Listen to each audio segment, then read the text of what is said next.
So we're going to do a little mold, a little mini plaster mold off of this leaf. We're going to try anyway. And it might end up just being a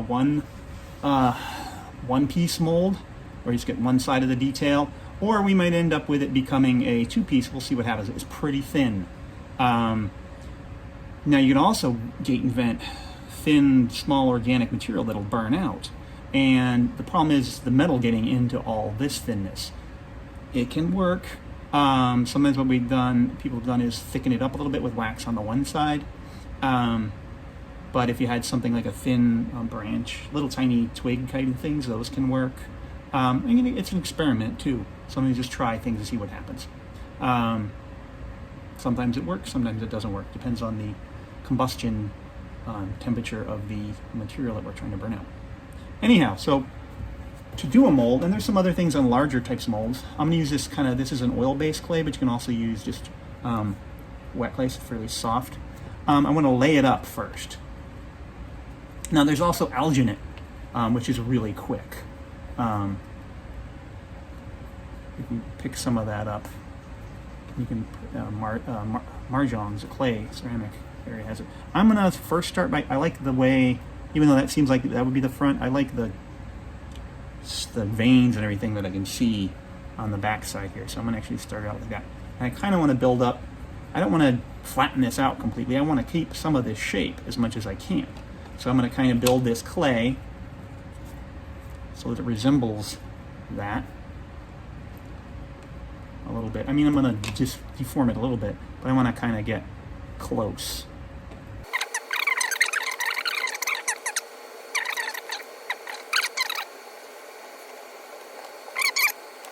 And I might use a small tool to kind of push that down against, so it holds to the clay. For a good of a shot. Like so, I don't want to have the leaf be able to, like the plaster, go underneath it. I want to smooth it out our way. So I'm going to do that. I'm going to edit, and I'll come back. All right, so we've got it pretty much mounted. Keeps coming up a little bit, struggle. But keys are little divots, and they shouldn't be any deeper. They shouldn't be things that cause undercuts, but they help line up the mold. Sometimes you can even use, what do we use? A tool like this. I'm going to try this. Don't stab yourself in the face with an, that would be a great video, wouldn't it? And then teacher poked himself in the face. So little buttons almost, that will become, when I make the plaster off of this, those will help line up. The positive and negatives will fit together. There's also a little curvature to this shape, which will help get it into the right spot too. But again, I don't want those so deep that they become something that locks it together. Here's an image of what that looks like from above. So you can see little retaining walls and the keys and the leaf down there. All right, so we're going to be working with some plaster, which is a gypsum product, and they fire it in a kiln, and it then gets this property of, when you mix that ground up powder with water and agitate it in the water, it will start to go through a chemical reaction, and there will be some heat given off. It is not just like drying out and the water going away. There's a chemical reaction, so there will be some heat given off. You would never want to, the amount of heat depends on the mass. This we're going to be working with a very little amount here, and a lot of times you see people do body casting. They do very thin layers. If they use a plaster gauze. What you don't ever want to do is mix up a big bucket of plaster and stick your hands in it and wait. They'll be stuck in there, but also the heat created by that mass of the material causing it going through a chemical reaction will poach, burn, cook your skin, and you will lose your hand. So be careful around those things. If you're making jewelry, we're not usually making body molds, but if you ever are doing anything like that, make sure you're using an appropriate material that's designed for it. Don't experiment with just plaster.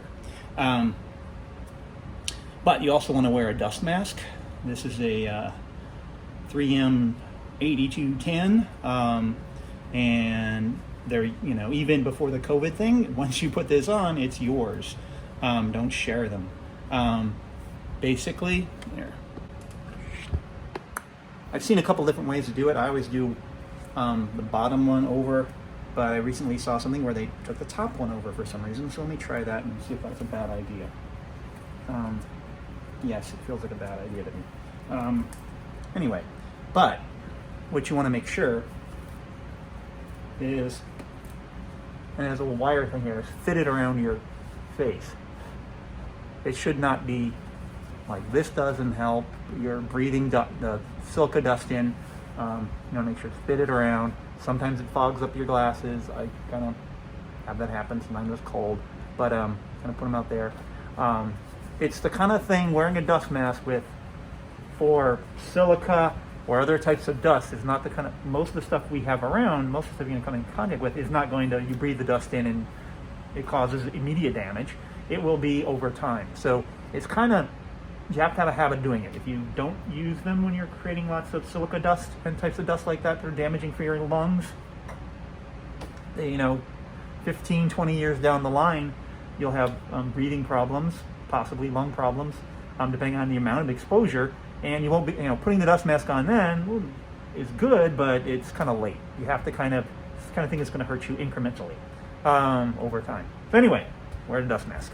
Back to the scene at hand. All right, put this camera in there better. Can you see things? Kinda. So we have plaster, which is a powder, a white powder generally, and I don't even need that much. I have some water. And I've used a little bit of warm water. Warm water makes the plaster set faster. I get about that much water in there, probably more than I need. I just couldn't figure out how I could mix less of this stuff. And I'll sift it in, and if you were weighing this out, you'd have about, by weight, so say 1 pound, I'm going to mix this up. Okay, 100 pounds of plaster for 70 pounds of water. Calculate that back down. But there are measurements that we can use, and we'll look at that at some point. But I'll post something. But usually what I do is I sift it in till I get an island, a little peak island in there. If you imagine building up from the bottom and building a little kind of island inside. And then I mix it. Come on. Sift it in. Sometimes people actually use a sifter, but that would make a mess right now with this size of material we're working with.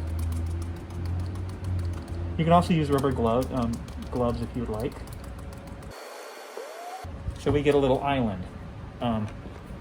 Here's what that looks like from above. A little bit of an island of plaster in the cup. Okay, so I've got a little island in there, and then I'm going to stir it up. I have this little stick piece of masonite that was cut off of something else. Stir it up. And you can let it sit and what's called slaking, let it saturate before you stir it up for a couple of minutes. It shouldn't start to solidify. Shouldn't is the operative word there. Little rubber bowls, actually, we have at school are really nice to use.